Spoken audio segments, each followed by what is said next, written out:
Works. Hello, everyone. We're live. Okay, we're actually live now. It's time. We're actually early. Well, we're early and late at the same time. Supposed to be going 7 minutes ago, but the timer also said we're starting in 3 minutes. So therefore, you're kind of getting you're getting both here. But anyway, welcome, my friends, to the community draft raid tournament. Okay, maybe you guys should have come up with an actual name for it. It's hard to make a stream title around that. Just the community draft raid tournament. But we got a bunch of teams. You know, if you were here on the draft stream, we drafted a couple of teams. The tier list was unveiled as well, among a variety of other things. And today is the actual tournament. Okay, they've got to actually go up against each other. We've got a lot of raiding to do today. And actually, I do like these team names, by the way. I do want to go through these teams. And actually, I think what we'll do is, of course, alongside me, we have my wonderful co-commentators, co-hosts. We have Oak and VPO here. Exclamation mark VPO, exclamation mark SC. Check if you're in SC right now, guys. You've got to do it. But they will be helping me explain exactly what is going on in this this wild ride of the tournament. Okay. And I'm going to read the team names out, and you guys fill the stream in on the details. So first up, and just, you know, this is in no particular order, to be clear, but first up we have the Goon Lagoon, actually. Like, that is the first team I have listed. Like, what is going on there? What's the inspiration for the team name? Where is this coming from?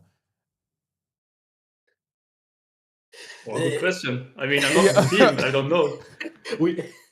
Well, the problem is we asked the captains to come up with a name for their team together with the team. Yep. And I guess that's what they identify with. That's what they went with. I mean, that's what they felt was the way to go, I guess. And then, of course, we have Just Wipe and Smile as well. So that's going on there. We have French Instance. We have Better Random Than B tier. We have Class Capped and Clowned. Draft and Furious. Obviously Can't Deliver. This is a good one. Cock Enjoyers. And then the Underdogs there as well. So we got some good team names here, guys. Very robust, set of rosters. Can you tell you a little bit about the Underdogs? Because I was talking with Björn, and it's basic. The problem he had is that he lost 2 team members. Ooh, so that's unfortunate. They are a little bit. They are, I think, down to 11 players. Yeah. So that they're understaffed, basically, is what we're saying. They are a little bit understaffed. Yeah, and that's why they are the Underdogs. And I think the French instance is just because Uvak basically drafted all the French players for Arcadia. Yeah, yes. And that's how it is. We can actually, we're basically ready to get going, by the way. I think the teams are raring to go, excited for action. Also, can you invite me to the guild? Yes, I will. Hold on, let me actually figure out what I should leave. Hold on. Hardstuck. Yeah, yeah, I mean, that honestly might be the way to go. I don't need that one right now, actually. Hold on.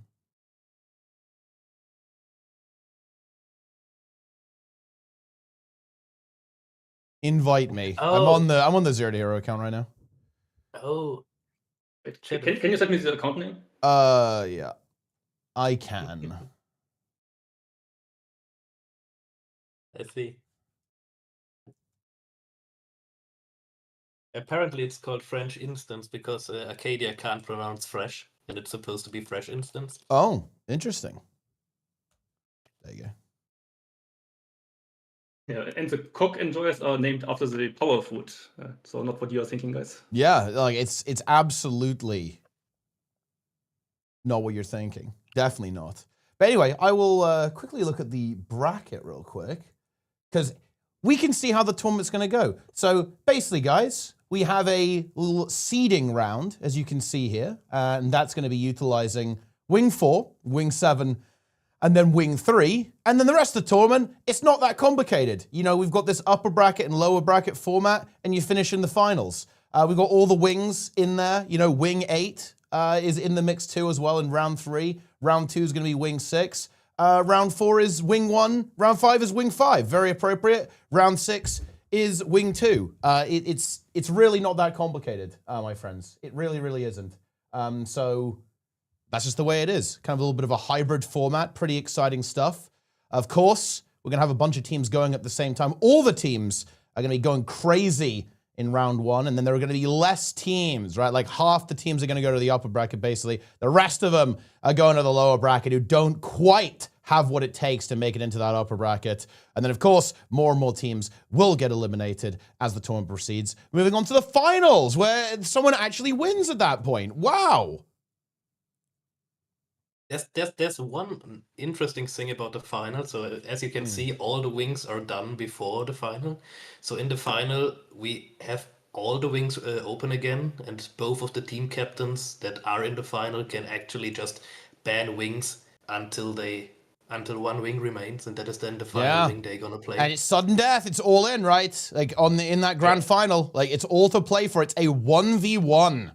Very exciting on who will actually end up being the winner of the entire tournament. Who will have been the best captain? Although, funnily enough, actually, I did look at the poll, and was it not actually considered that Arcadia won the draft? I believe that was, in fact, the result of the vote on that. Yeah, that was. Yeah, I'm pretty sure it was. Yeah. Have you had a look at the teams, and who's your favorite Teapot? What do you think? Who can? I mean, look, I have no idea, to be honest. I feel like stuff like this is like so hard to predict. You were informing us before the stream started that the teams are like within 10 seconds on basically every boss, according to the logs. Like, in my experience, what it's really going to come down to actually is who has the best movement, right? Because well, you obviously have a lot of experience in this, and I have a lot of experience watching raid tournaments. The teams that win, it's not the teams that necessarily have the highest DPS. There's a correlation, obviously, but the teams that do well are the teams that are good at moving between the raid encounters very quickly, that have the portal strategies down correctly, the movement, technology, and obviously the ones that don't end up wiping. So that's obviously very difficult to predict, right? Because like we don't know exactly what these teams have been cooking for the between raid encounters part of these speedruns, essentially. So it's a little hard to predict, in my opinion, but certainly it will be content. I can guarantee that. Like it will be content.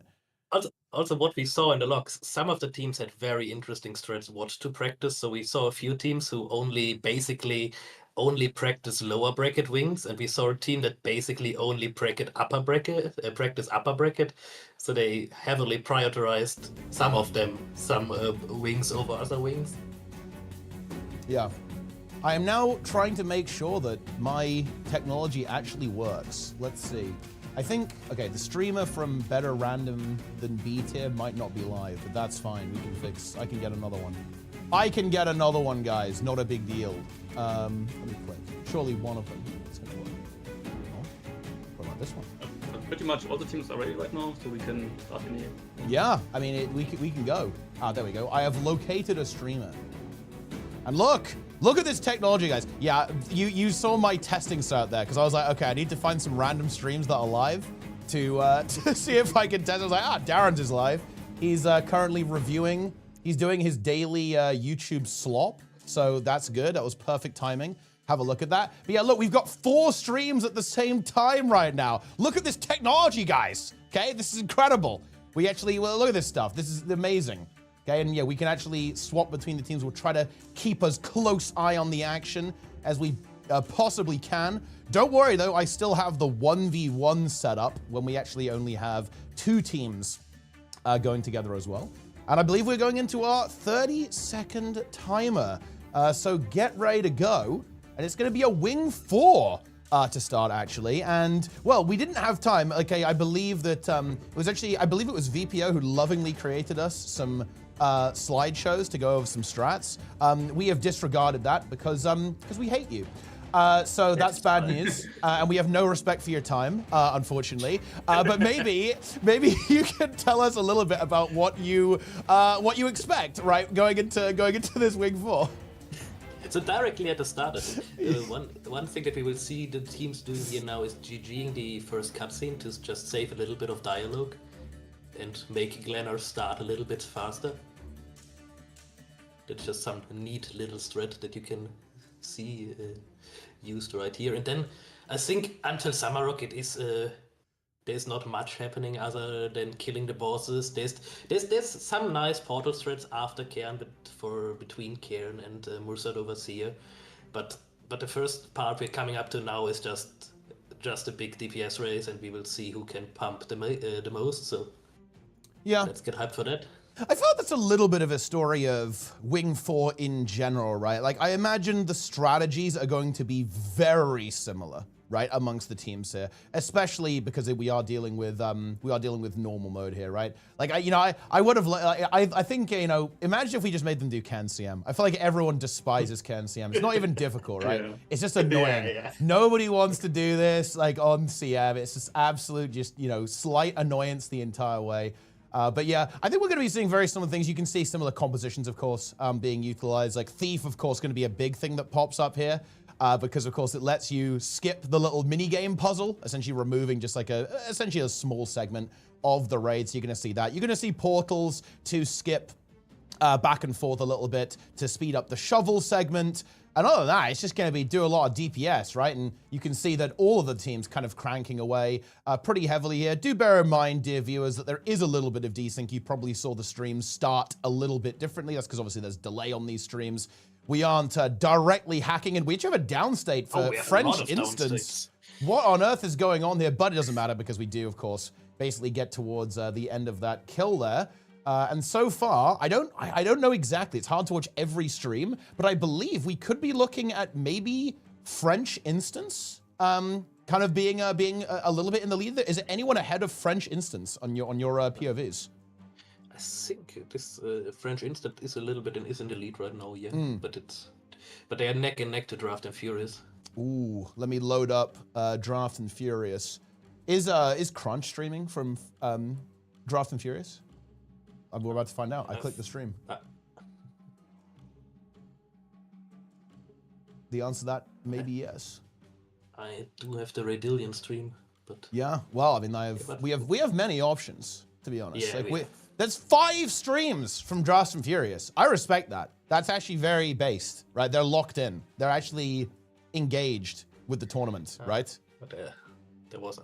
Yeah. Wait, who was? Wait, remind me, who was first pick in the draft? Like, who was actually priority #1? Who's the best? Who is the best player in the game? I think it was Varone. Yeah, okay. But I believe, like, Radillion was very high priority as well, if I'm not mistaken. It was second pick. So the second best player in the game, no? I think that's how it works. Yeah, for sure. That's how it works, for sure. At this point, we always have to make sure to tell the viewer that Andy was second pick. Was a second round pick, right? Yeah, that's tough. I mean, there was a lot of people who didn't get picked. I would say surprisingly sometimes, right? There was the picks were, I don't know, like the captains were going off some kind of unhinged logic to find out. I mean, tier lists were obviously created. Tier lists will be released as well. We've already confirmed that, guys. We are going to be cyberbullying the release of the tier list, so we can actually see who is in B tier. And of course, there is in fact a team, like better random than B tier, like is actually kind of inspired by the tier list in this case, which is not in fact the tier list creator, I believe. They are simply inspired by the tier list, if I'm not mistaken. Yeah, that is Yannick with a lot of his guild mates from Wipe. Yeah, so we've got past the Golem now, and I have to say, like, looking, you were talking about how close the teams are. I feel like that's very much being reflected now in the performance, right? Like, it's pretty damn close across the board. Like, every guild essentially on Samarog now. Are there any really big, clear leaders that we need to be looking at right now? Where's the Goon? I'm clicking on the Goon Lagoon. Where is the Goon Lagoon at right now? I think the cock enjoyers are also doing very well. Yeah, I can see that. So Arcadia, like the French, the cock enjoyer. So yeah, it is neck and neck. It is really, really close. I think actually, I feel like NBoss here potentially does have a decent chunk of room for skill expression, right? Because we are, of course, we're on normal mode, right? And that means that we are going to have that burst window with the Signet coming from Saul. So there is some potential for teams to get a really crisp burst and maybe kind of scrabble out a couple of seconds there and execute that boss a bit better. It's, I'd say, probably probably the harder boss to actually execute in the wing overall in terms of like what you can actually do. Yeah. So we might see some deviations there, but so far, yeah, it's look, I hope people have got a stopwatch. It's pretty intense. We're only 5 minutes in, by the way, to this wing, and we're on the third boss, kind of coming up to about halfway on the third boss right now on Samurog.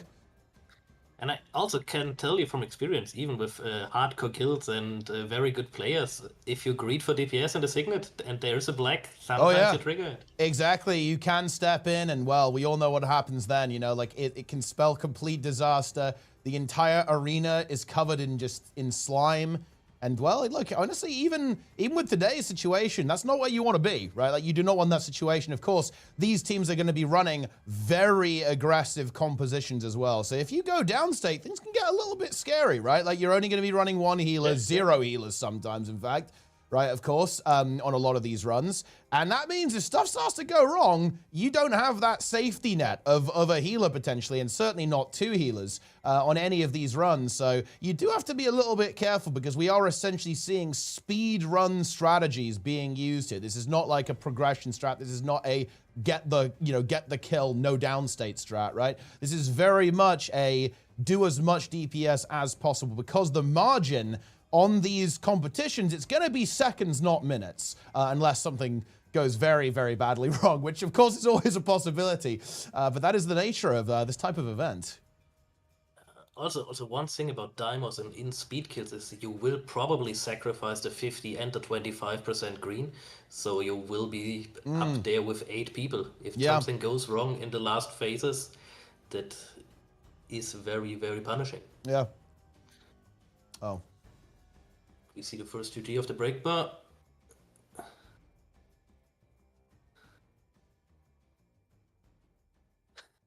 I loaded a stream, it doesn't exist. Yeah, let's go back to the French stream because I think we close. Let's load them up. Where are the French? French instance must activate. Okay, I'm summoning French instance.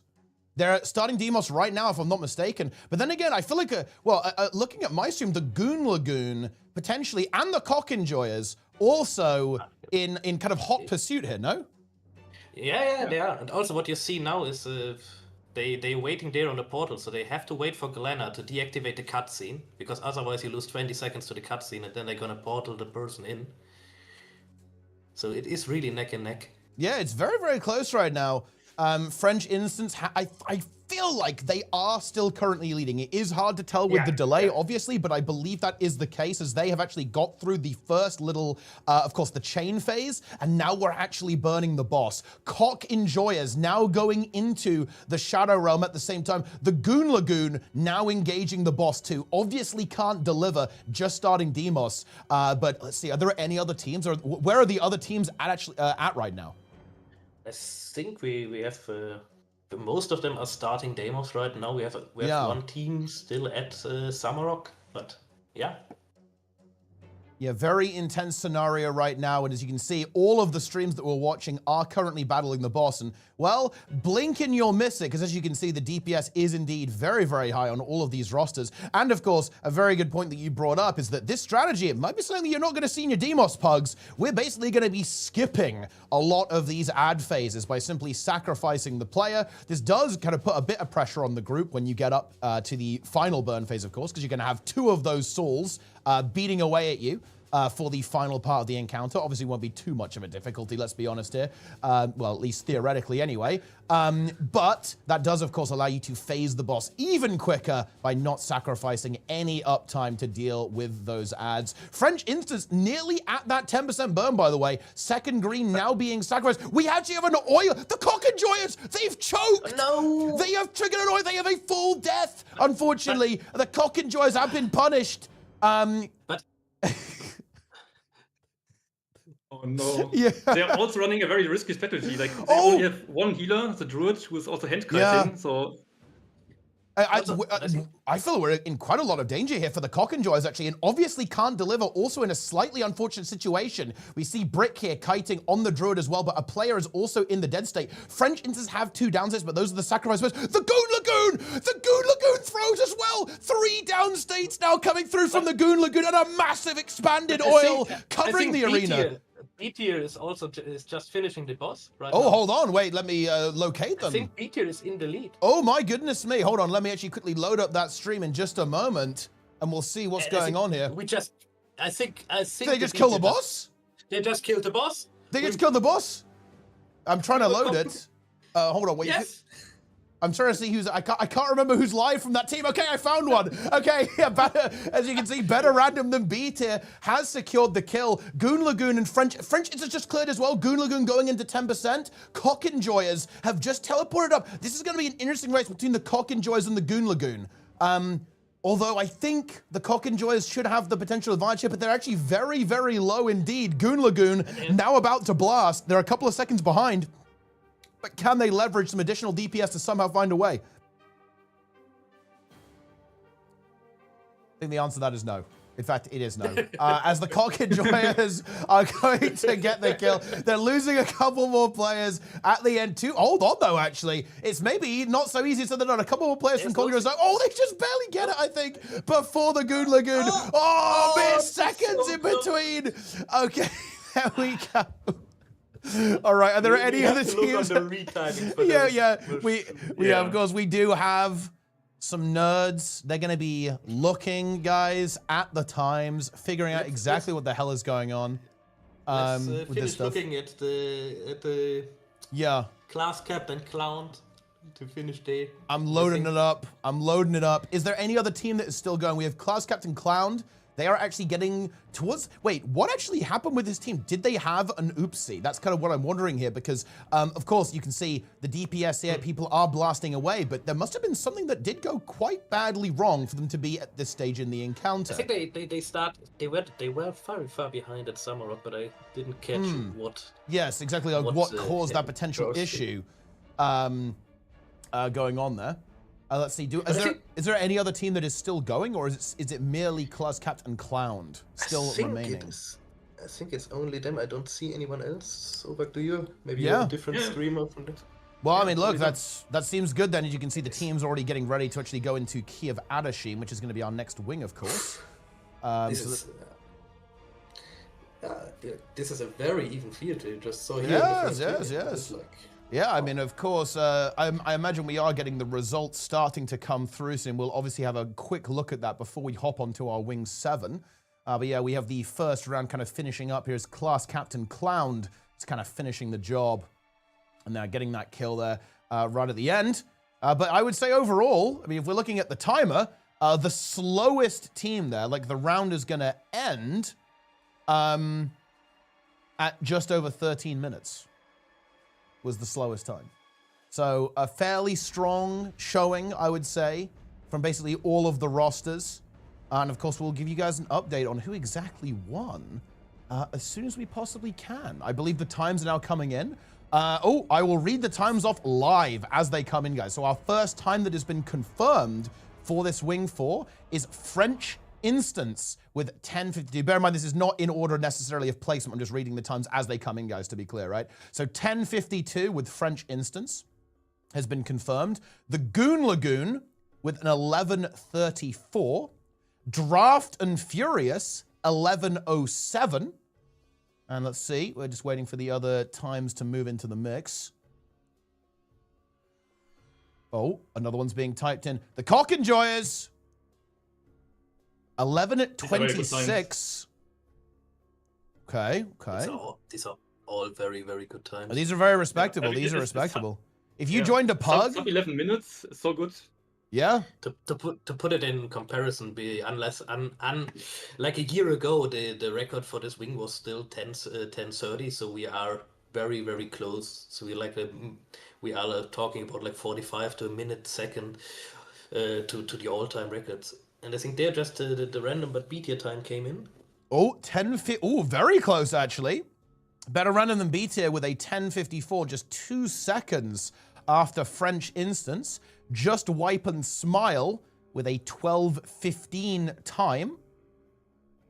So again, as you said, right, like merely, a minute and a half, essentially, a minute 45, 2 minutes away from the record for this wing, which of course, with a relatively short amount of practice time and indeed full hybrid teams forged from the best raiders in the Guild Wars 2 community and led by the champions of raiding, the captains.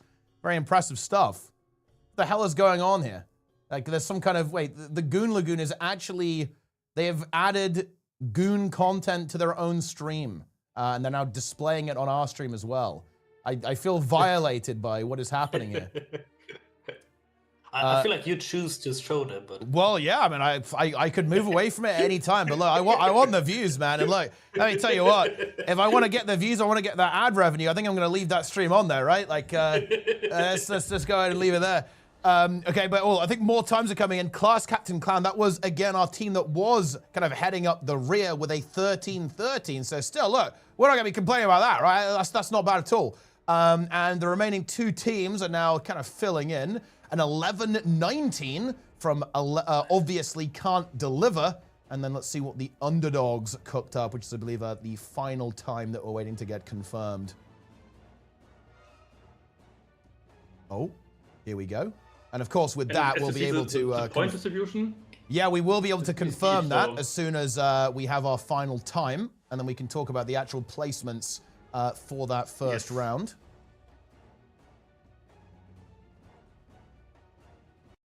Okay. I mean, this is very suspenseful. Here we go. I'm waiting. Oh, and it's going to be a 12 minutes on the dot for the Underdogs. So that does mean that French Instance account, because bear in mind, guys, like this is only, raid tournament viewers, you got to bear that. There's different delays on these streams, yeah? So for example, if one stream has like a really long delay, but another has a less one, then it can potentially make the order look a bit weird, but obviously we have admins getting the exact times. But anyway, French Instance is actually the victor, securing 15 points in the seeding round with a time of 10:52. Second place is actually Better Random than B tier, scoring 12 points. Third place is going to be Draft and Furious over there with 10 points. Obviously Can't Deliver coming in fourth there, securing themselves 8 points.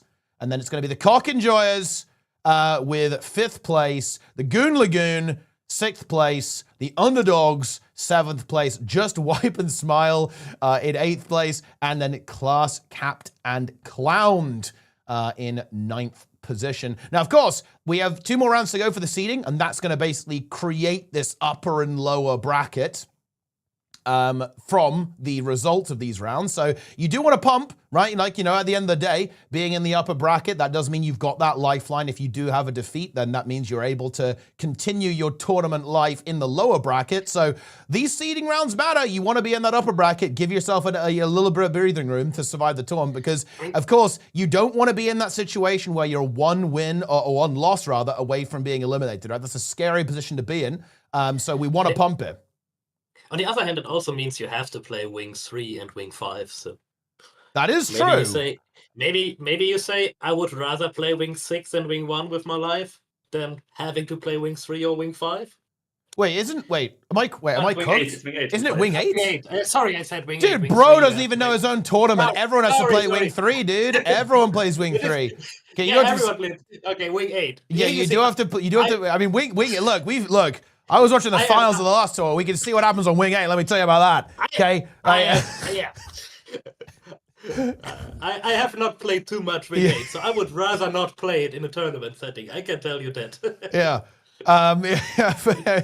But anyway, yeah, it is going to be Wing 8 and Wing 5 in the upper bracket. And of course, in the lower bracket, it's going to be 6, 1, and then 2. And of course, we have the reset, right, for the finals there as well. But anyway, I guess we can kind of get going on Wing 7, right? Like, do we actually want to take a little bit of time to go over your lovingly created spreadsheet for some of these strategies potentially? Like, we can. Sure. Yeah, I mean, we can.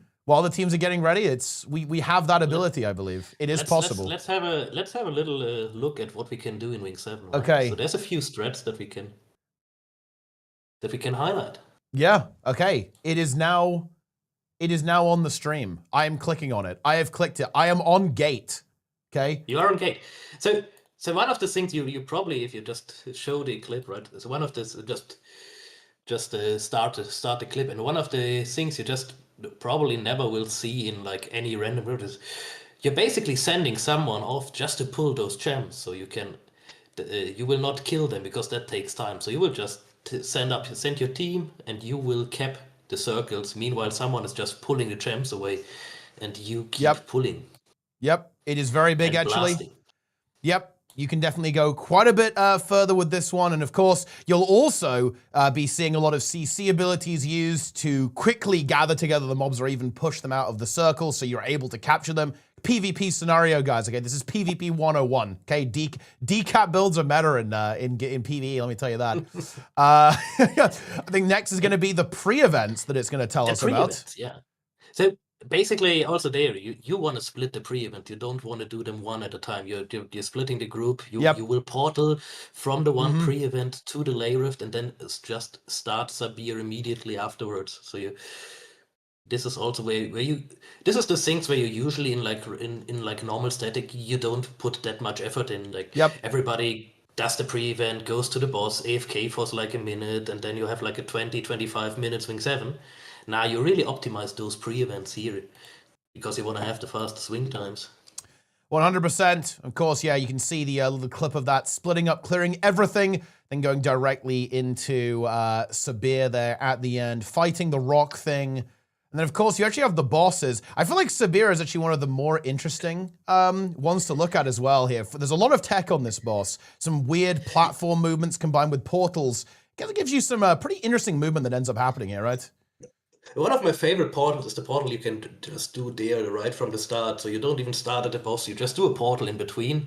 And then when you face the boss, then you open the portal and you skip like 2 or 3 platforms with that immediately.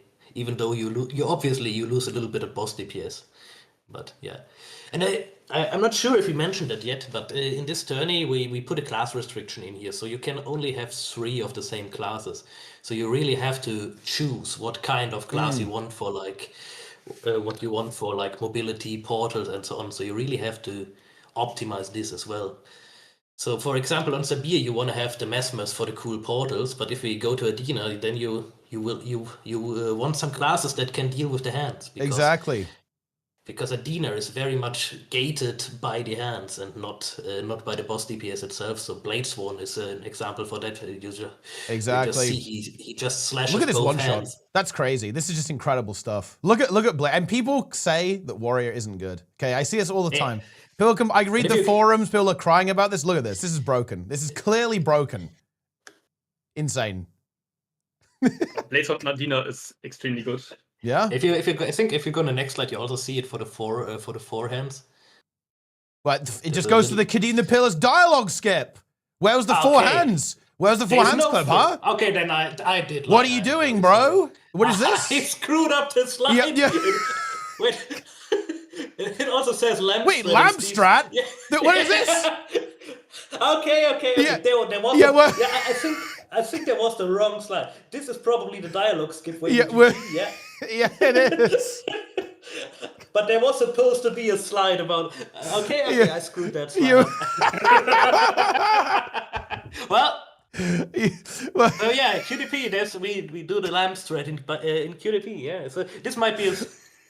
But one cool strat at QDP is actually the 40% dash, where you over DPS and then he just does not go through the middle, does not have another CC phase, and you can just keep pumping and go to the next pyre. And I don't know, I have not kept up with the current power creep and what is happening in those teams, but I'm not sure. Maybe we will see a double pyre skip that he will not go to the middle at all.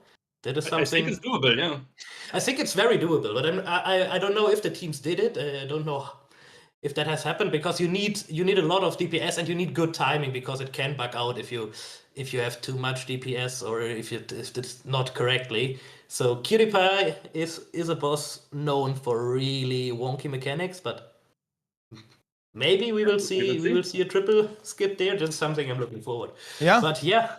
It's going to be good, you know, like, and that is going to be a potential thing that teams actually have to watch out for, right? They'll obviously be aware of this. A lot of experienced raiders here, but you can break the game, right? Like if you're not careful, like you can literally break the bosses by doing too much damage or doing damage at the wrong time or walking over an invisible tripwire at the wrong moment. It's very easy to do. You have to watch out for that. Otherwise, you know, it can be unfortunate. Let me tell you that. You don't want that to happen. But I guess we can kind of get going at this point. I will take us over to the streams and we can see what's cooking with these rosters. Okay, let's see. Welcome back, everyone. As you can see here, we actually have a variety of gamers here. We have Better Random than B tier, Cock enjoys the Goon Lagoon, and Class Captain Clown currently on display. We will, of course, swap around a little bit and try to keep track. We actually have the Gooner image now returning as well onto the Goon Lagoon. Maybe they're just going to replace the entire gameplay with this and just see if we notice. But yeah, anyway, here we go. What were you going to say though? What is your statement? What do you have to say? I think we have some time here at the beginning, right? So we, as you can see, Glenna is not pre-triggered because we said, okay, when you come into the wing, you don't move, you don't pre-trigger any dialogues. So usually in a speedrun, you would now pre-trigger Glenna, everybody GG's, and skip this long dialogue that is coming. But since we didn't do that, we can talk a little bit here now because there will be some downtime where you cannot cap immediately.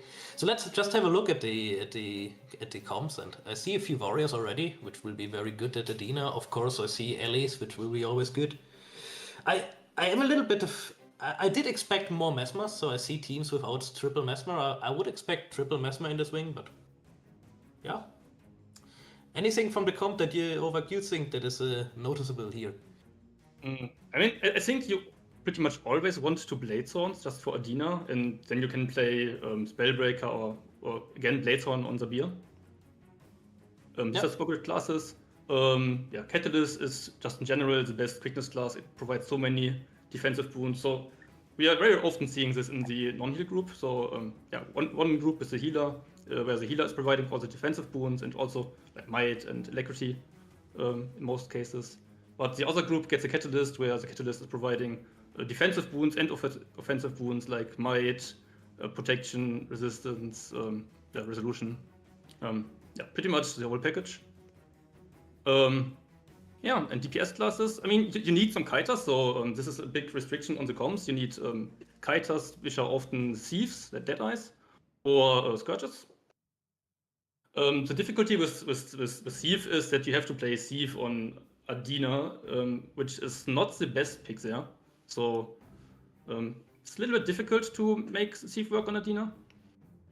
So yeah. I think one thing here to mention as well is we see two people dead. This is from an initial dialogue skip, and since you're not allowed to leave the wing and re-enter, they have to stay dead because they're already in combat here. But they choose to rather do this event 9 men than have 10 men and not do the dialogue skip. Yeah, obviously not the biggest deal here. You do have a little bit of a situation where you are going to want to have players because we're going to see some champion Jhin pop up in a moment that need to be eliminated before moving on. But not too much of a threat, right? Even with 9 players. The dialogue skip obviously pretty valuable, and yeah, this stuff is going to get nuked down pretty quickly. Also, 10 players also online. you get out of combat before the Jins, so you see they respawning now, so they back. will be back for the Jins. They're already back, so basically 0 loss, as you don't really need that many people just to actually capture the circles. So we're in business! And here we go. I mean, the anticipation's killing me. Like, who's going to get to the Jhin? This is crazy. This is one of the favorite things to do of the raid community. Everyone loves Gate, right? Like, nobody skips this. This is like it is an absolute fixture in the routine of raid players. They love this stuff.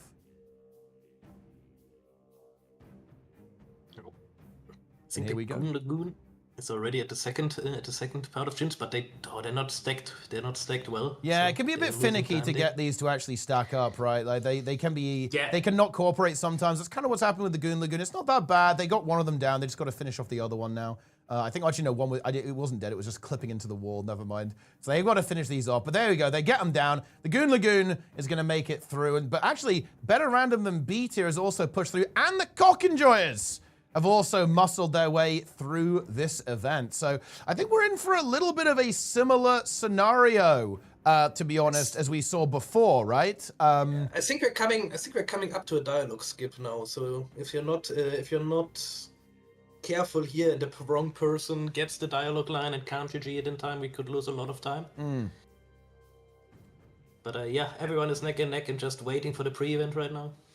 Yeah, but in general, it's pretty easy. The first person who enters the area gets the dialogues, and when the text appears above your head, you can just press GG and you skip the dialogue. It's in general pretty. How hard can it be? But you can always fail it. I mean.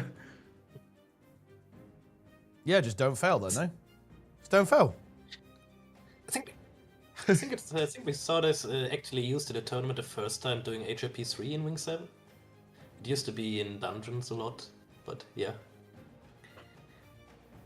Yeah, many of the dialogue scripts were not that well known a few years ago.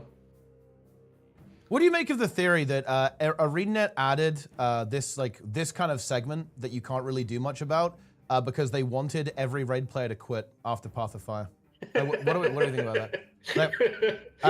Because I feel like this is some of the feedback they got quite a bit. It's like, please do not add unskippable RP segments to the raid.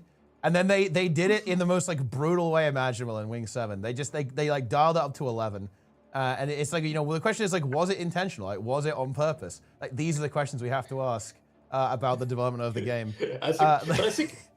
But I think they went way overhead the other way with Wing 8, where you just basically have the bosses and nothing in between. Yeah, it's one of those things that I've kind of when strike missions start to show up, it's one of the things that you kind of miss. I feel like it's one of the things that you don't appreciate until it's not there. Yeah, right. Like, because I'm not gonna pretend that like every single pre-event in raid is amazing, right? Like oh wow, the Spirit Run circle capture event that it's not exactly pristine Guild Wars 2 content. But hold on, do we have a scenario? What's going on? Who's inting? Oh, I was about.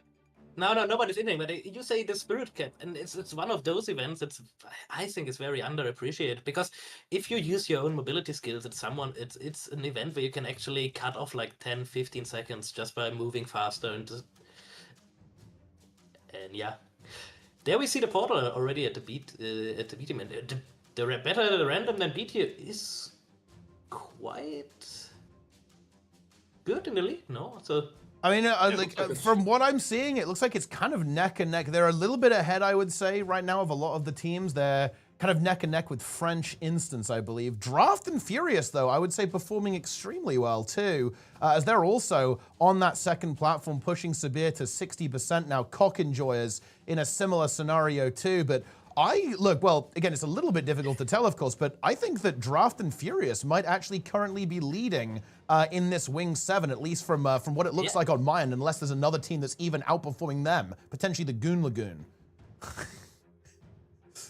Yeah, we have to believe in the Gooners. Yeah, when we do. But yeah, I do think this is a very strong performance here from Draft and Furious. Let's see if they're able to continue this gameplay to the end. They're now on the final phase of Sabir here, nuking that boss. Ooh, look at that tech there. Look, don't bother doing the mechanic, just bring Mesmers and Portal over. We absolutely love to see that. Okay, the raid designer like screaming in agony as the mechanic is ruined. Now they will delay the break bar a little bit to make sure that they can skip the big break bar after this one. So they will. So now they can just send it through and will kill the boss before a new break bar appears. Yeah, and that's what they like to see, of course, because that's going to be a bit annoying. You got to deal with that. B-tier has some issues. I think they attended the portal threat, but not everyone got the portal done. But yeah, they are stabilized again. We actually have a kill coming through on Sabir from Draft and Furious, so I believe that might be our team that is currently in the lead. Of course, that's going to mean they're going to be heading over to Adina straight away. One of the big advantages, of course, of this sequence here is not only I feel like the pathing in the pre-event's a bit easier, but also the lay rift is very convenient going to Adina. So you simply kill Sabir, port over to Adina, and then boom, immediately getting into the mix. We see the Blade Sworn of course, loaded up here for Draft and Furious. A lot of very bursty builds. We're ready to go there. And yeah, we're going to see those hands completely vanish as we have those double Blade Swans in play, of course. And it looks like we also have, of course, the Thief being played there, the Spectre, and a Deadeye as well. Of course, as we mentioned previously, right? Like, you are going to want to have those Kiters for the final boss, Kadim the Peerless too. There are actually a bunch of classes that can do it. You know, of course, you can do it on a Mesmer, you can do it on a Necromancer, right? And of course, the Thief, obviously a very popular choice, being able to do a lot of its damage at range. I do like to do it on things like Heal Tempest or Heal Catalyst in packs. Yeah? Yeah. Like splash people at the same time.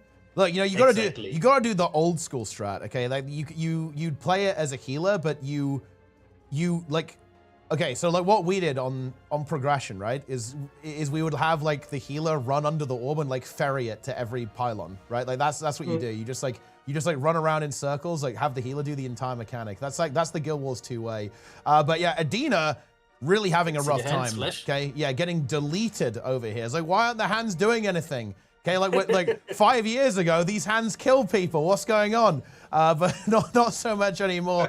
Going into the second intermission is Draft and Furious, and well, you can see these Blades ones charging up, getting ready to go, and look at that, they just completely vanish into thin air, and we're going on to another burn phase yet again. Look at that.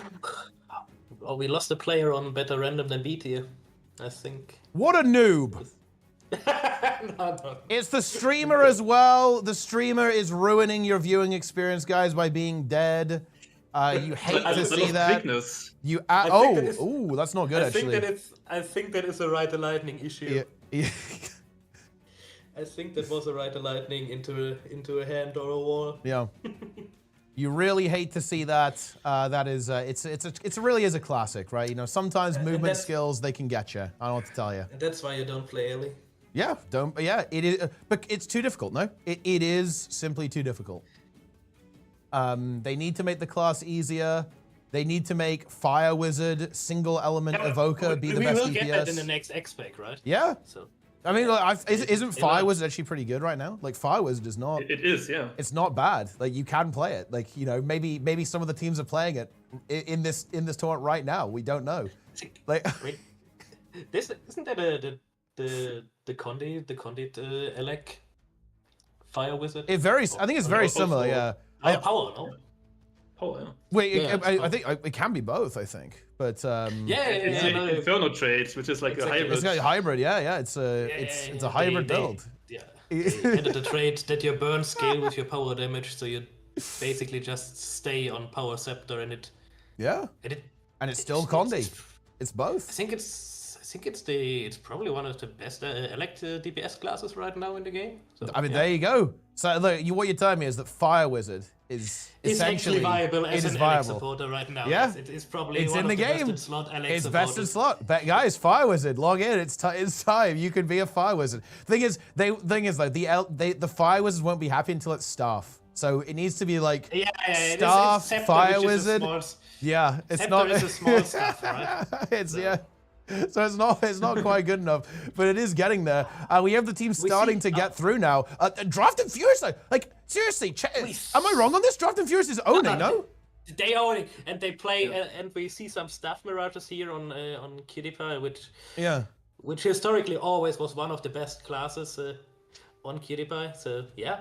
Yeah, I just think the Draft and Furious is dominating. No, like, wait, where are the French? Where's French instance?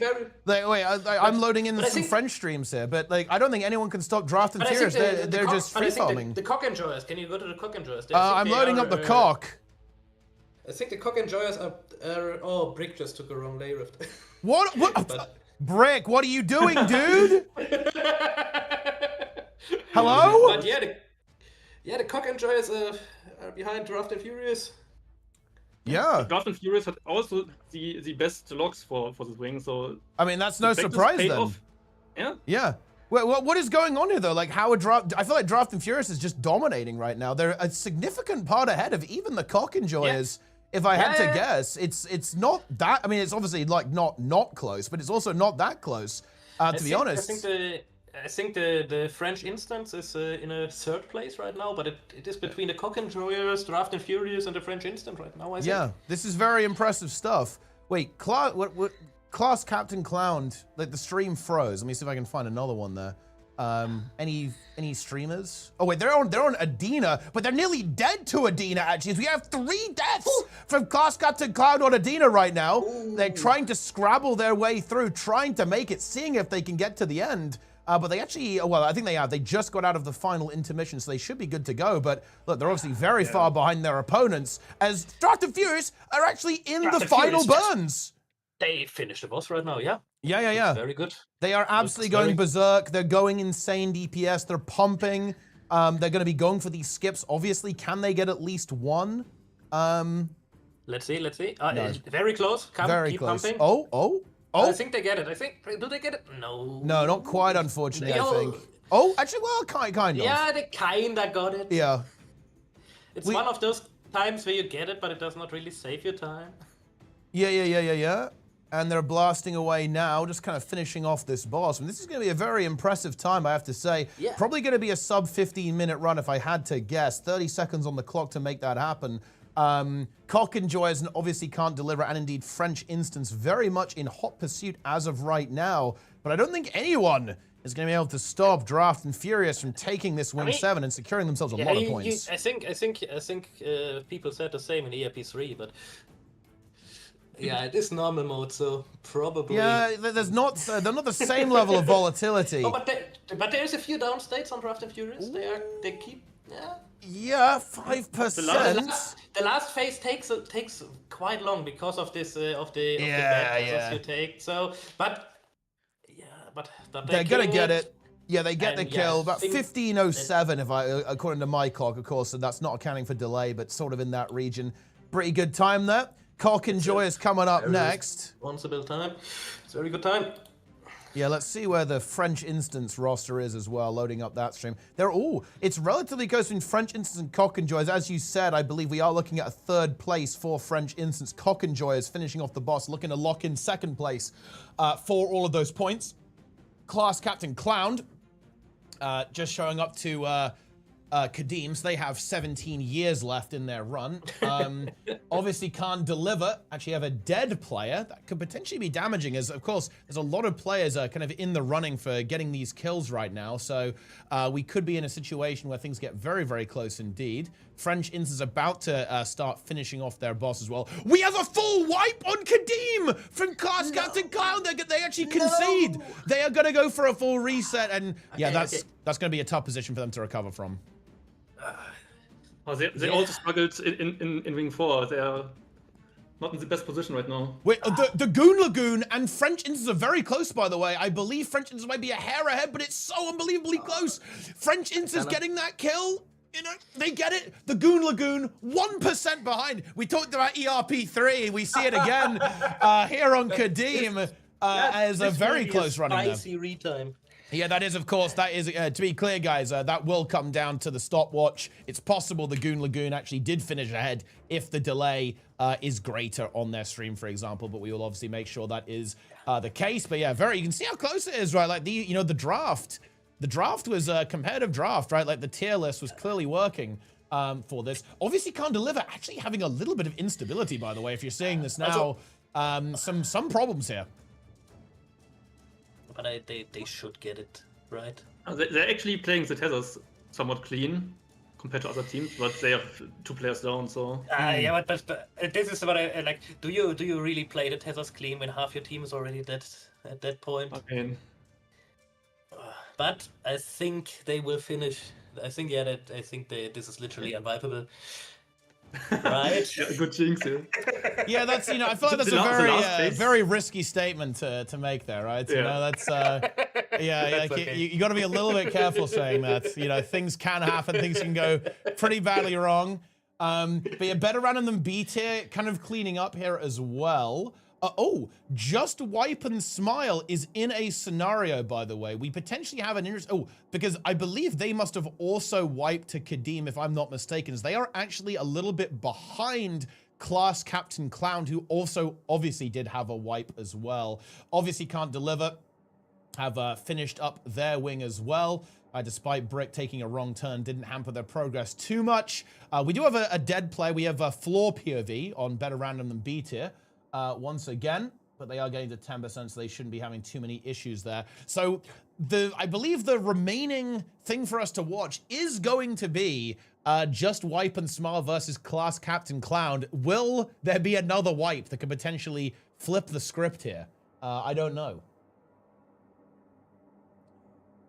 Also, we have an interesting chat cover for Just Wipe and Smile. We have some kind of anthropomorphic wolf doing a Despicable Me meme, talking about how the player feels that they are against entirely their own friends. So it's kind of like a betrayal scenario has happened within the draft, I suppose.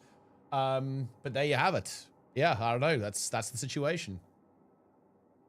And everyone's getting ready for the Many next captains wing. picked their friends and guildmates into their team, but it does not always work out. So yeah, not everyone apparently. yeah.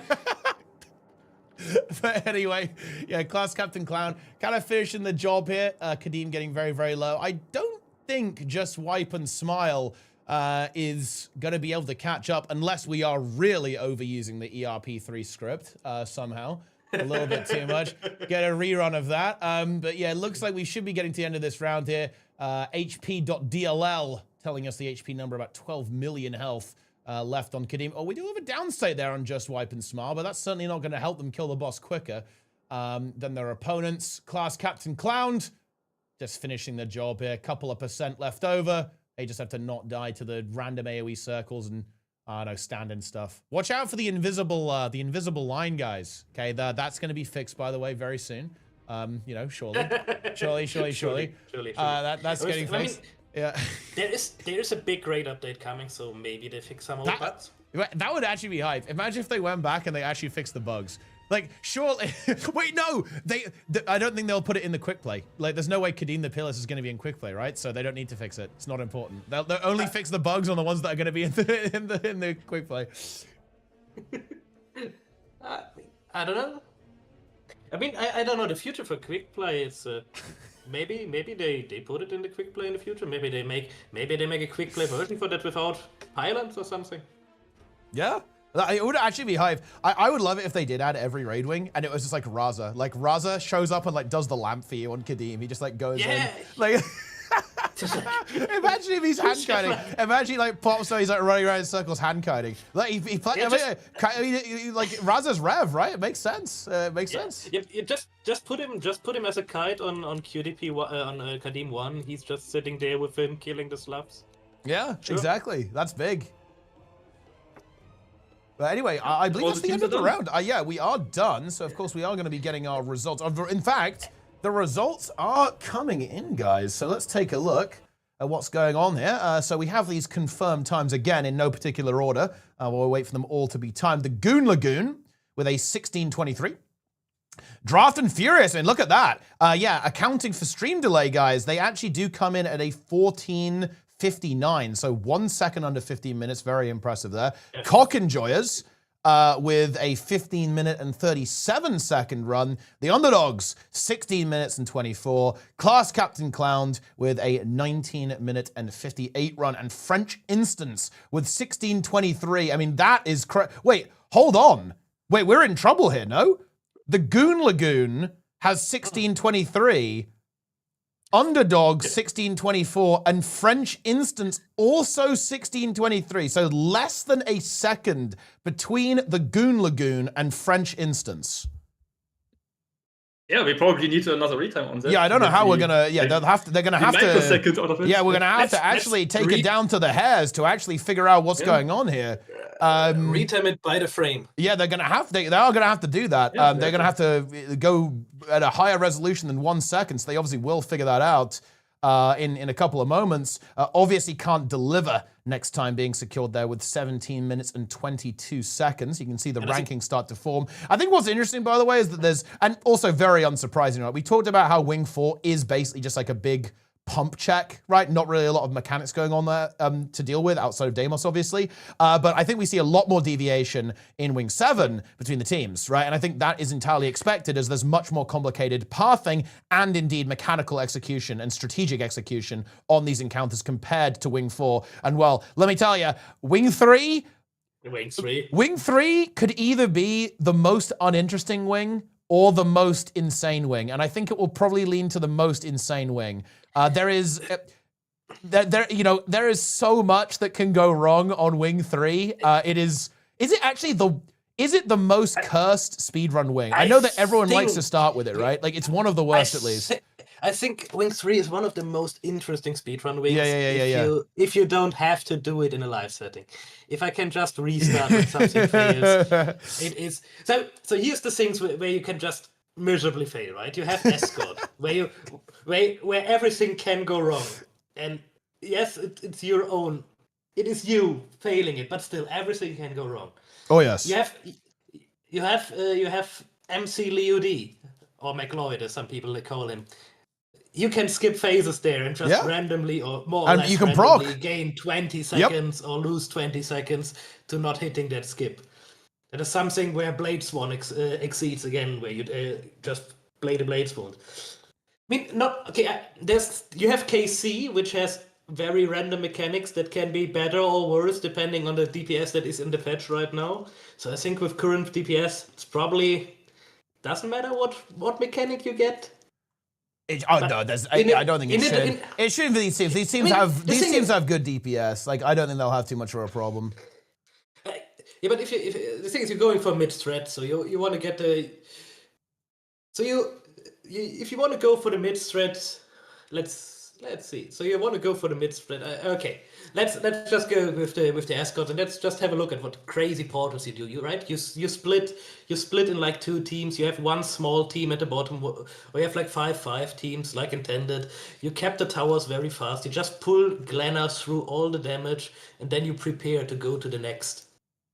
So this is all very, very dangerous, and you really have a lot of risk if you just pull Glenna through there. If a push, a fear or something fails on the tower, you can easily wipe there because Glenna is standing in the damage. And then on KC, like I said, you have the different mechanics, right? So if you get the split mechanics 3 times in a row, that will be something. I think I don't have it in here, right? But there's another dialogue skip in here. I just like to highlight those small dialogue skips because it's something you don't always see, or you rarely see it in packs. So it's just nice to know where you have like a dialogue skip where you can just GG and save like half a minute just for a simple GG. Yeah. And then I don't have KC in here, but what I'm saying is like if you get the split mechanics 3 times in a row, then you just lose DPS uptime, because I don't think with this draft teams and the comp restriction you have the damage to just phase before the splits mechanic explodes. So you kind of have to split, which will lose a little bit of DPS. So you can lose a couple of seconds there in a run as well. And then of course Twisted Castle is just chaos, movements. insanity movement here. Lots of precise jumps, loads of portals. Okay, very, very fast when you get it right. We're going to see a couple of these here. Okay, from this little POV that we have of some Mesmer shenanigans going on. But you're going to have loads of people doing stuff. You'll see double Mirage being played in this clip that we have here, because you can see multiple portal shenanigans being utilized to leap around and basically have an incredibly efficient pathway through this. But look, don't let this fool you. This looks smooth, but it is not easy to do. And if you mess up, it is pretty bad. Like if things start to go wrong here. So yeah, you can see this is like this. Yeah, you have to like leap onto this branch, and of course, if you slip off there, it's right. The branch can get you. It can get you. I do hate the branch, especially it's not. You don't have all the time in the world because you're standing in a damaging field as well. Exactly. So. Yeah. And then, then in the end, you have Zera again, which is really not gated by the boss DPS, by how fast you do the pre-events, how fast can you pull the orbs through the rifts, how fast can you kill those shards. So there's some interesting tech, especially if you have class restrictions, so you can't just Iboga pull or you can't just Mesmer pull. I think here's an example I took from Nika, where how you can basically solo it on Mesmer easily, just like getting the. So yeah. It's very interesting what kind of tech we will see there, and then in the end, yeah, you kill Zera. There's there's Yeah, not much to say the about Sarah. boss, not exactly challenging, right? I feel like one of the bosses that suffered the most from power creep. In fact, I'm pretty sure at this stage, the teams are going to spend more time like gliding around the arena than actually fighting the boss, Yeah. to be completely honest with you, right? Like that's basically how things are going to go with that one. But let's briefly go back to the bracket here and see if we actually have those times confirmed at this stage. Well, we actually do. We're waiting for one more time. Looks like Just Wipe and Smile is still getting their time sorted out. Oh, there we go. It is going to be 20 minutes and 49 seconds. So we actually have our ranking. So in rank 1, it is Draft and Furious, who put on a very impressive showing there with a time of 14 minutes and 59 seconds. Second place, it is the Cock Enjoyers. Okay, enjoying a lot of cock there on Wing 7. Wing 3, third place is going to be French Instant and the Goon Lagoon. We might have to do a little bit of looks like we're potentially giving them a tie, looking at how it's being shown there. Both getting 10 points. I'm still talking to the mods to figure out which team was faster. Like, yeah, we're going like to the exact frame. So yeah, we may see an adjustment there. Yeah. So basically neck and neck, guys. One of them was slightly faster. We don't know which one yet, but they're in third place, getting 10 points each. And then, of course, we're going to skip to fifth place after that because there is no fourth place. It's the Underdogs with 16 minutes and 24 seconds. Obviously can't deliver. Our next with 17 minutes and 22 seconds. We can blame Brick for that one. Okay, like going through that lay rift cost them like 10 minutes. So that's game over right there. Better random than B tier in 7th place. Then Class Captain Clowned in 8th place, and Just Wipe and Smile in 9th. Do you think the B in B tier is for Brick? It could. Well, it's quite possible. Yeah, Brick tier. So it's better to be a random than to be Brick tier, I guess. Like that's the. I mean, but to be fair, better random than B tier lost to Brick. So surely this is not the way. In this scenario, but yeah, that's just the way it is. But anyway, it looks like our final ranking is basically there, and I think there will be a little bit of cooking with French Instant Goon Lagoon, but I guess hold on, it's coming in now, actually, it's coming in now.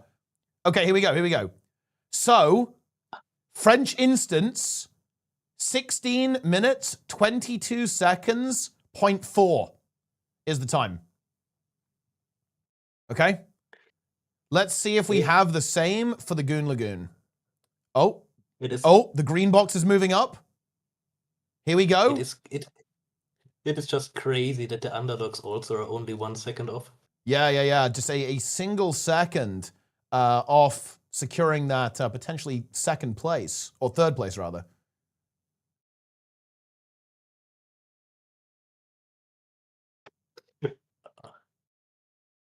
Also, I just see that it ruins the sheet if you type it like this. Oh yeah, I guess it's confused because there's too many numbers, so it doesn't comprehend the time format. That does make sense. We can just probably round down, and it's gonna be fine. Oh, yep, there we go. We're still getting timing for the Goon Lagoon, but I guess we can just talk about the next round already. Yeah, I mean, I guess we can round and get the timing in the meanwhile. Yeah. Real quick, was there a timing thing that happened on round 1, by the way? Because Better Random Than B tier is now on 10:30, taking first place. Yeah, we are first entering basically the stopwatch time, and then retiming via the VODs in the background to have the like super exact timing. Oh, okay. I mean, so obviously, so there was probably some retiming happening. Yeah, a bit of a retime there. Obviously, a very, very strong performance there. 10:30, very impressive time there from Better Random Than B tier. Getting a lot of points, 15 points now in the pocket. Let's see. Overall, though, you know what's really interesting? The current leaders is Draft and Furious, who did very consistently well in both wings, whereas potentially Better Random Than B tier had a bit of a harder time in Wing 7. So far, it is Draft and Furious with 25 points in the lead with Team Arcadia, French Instance, French content, with 22 points. But that was also what we saw in the live vote, right? Draft and Furious, not Draft and Furious. Better Random Than B tier were ahead at Dimos, and then after the first timing, it looked like they were not. Okay. Yeah, we're kind of loading into Wing 3 here, and, well, I guess we can kind of get things going, I think. I guess as soon as the admins are happy with the time that they have located for the Goon Lagoon, which will soon be activated there. But actually, you know, look, am I wrong on this?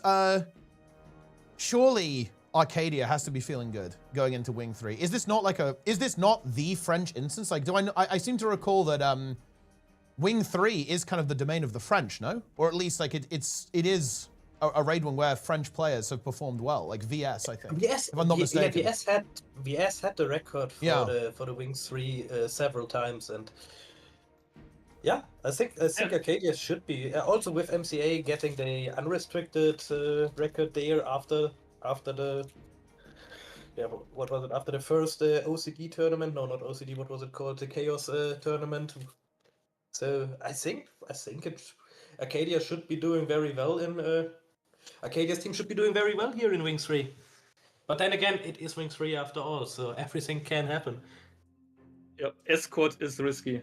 Yeah. Every team can wipe an escort. This is gonna be chaos, guys. I'm gonna be honest with you. Like there is a very high chance that someone completely implodes. There's a variety of locations where it can happen, and it's gonna be good. I don't know what to tell you. Wing 3, I think one of the most exciting wings to watch in the raid tournament, because at the end of the day, what do you want to see as a spectator? I'll tell you. You want volatility, you want chaos, you want insanity. Not exactly great from the player perspective, but definitely good from our perspective. And it's very likely to end up happening there, actually, with this. I'm just very glad that no matter what happens in Wings 3, your tournament life does not depend on it. So this is the last seeding round, and of course it's important for upper and lower bracket, but still, like, you still have another shot even if you wipe escort 4 times. Yeah. Of course, this does, of course, affect if you're going to be in the upper bracket or indeed in the lower bracket. So it does depend what you play next, right? So teams, like, you know, I think on, like, you know, we were talking about how, you know, you kind of want to be in the upper bracket, but honestly, I would like to see some content. I would love it if one of the teams sandbagged because they just like hate Wing 8 or something, and they like actively sandbag to go into Wing 6. That is content. We saw the wingman stats, and there were teams who actively avoided the upper bracket rings because they are planning for a lower bracket run. So, but there are also teams that pretty much only practice upper wings. So if they are so if they mess up, then they're in trouble, down, yeah. In lower brackets they have 0 practice, and they will probably struggle there. Wait, actually, I'm curious. Is that information public? Like what? Yes. It is. No, sorry. No. It was public what the wing order will be, so the teams could choose. Oh yeah. What they practice. I was just wondering, like, if teams knew what So the practice had been, they could like actively, if they got to the finals, right, they could like force their opponents to play on wings they haven't practiced. Yeah. So, we can't lead too much, but just be aware that those teams exist. Yeah. well, we might be able to see them, like, depending on how this round goes. Well, we can figure out who didn't do any practice. But anyway, here we go. We have now kind of got started here. Of course, there's going to be a whole bunch of portal technology going on there. And plenty of action key pressing. We're seeing stability usage as well. We've got the Revenant for just wipe and smile there. The Renegade, in fact, with the Jowl throws. But yeah, stability is a big deal here because the strat on Escort is so aggressive that you do end up essentially just running through the cannon fire, right? Like with Glenna, to go as quickly as possible to that next segment to start the next channel so you can get to the next tower, so you can move on even quicker. So this is a very, very scary moment. Oh no. We actually already have a wipe for Class Captain Clown. They have already wiped on Escort, quite unfortunately. That is not what we like to see. But yeah, that's obviously not exactly ideal.